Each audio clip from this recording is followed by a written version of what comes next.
پێغەمبەری خوا عليه الصلاة والسلام فەرموویەتی فاصبروا حتى تلقوني على الحوض. صبرتان هەبێ سەردەمێک دێ دەسەڵاتدارانێکی زاڵم و گەندەڵ دێن تعرفون وتنكرون يهتدون بغير هدي ويستنون بغير سنتي يقوم فيهم رجال قلوبهم قلوب الشياطين.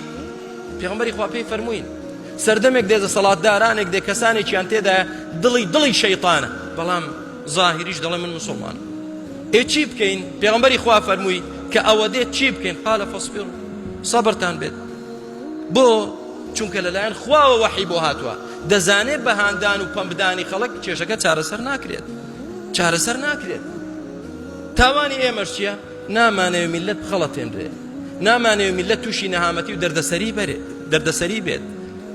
موسى عليه الصلاة والسلام چی بە قەومەکەی دەوت؟ ئێمەژەوە بە قەومی خۆمان دەڵێ خوای گەورە هیدایەتمان دا و سەبرمان داتێ و ئیستقامەتمان داتێ و ئەخیرمان خێرکەوە الحەمدولله رب العالمین.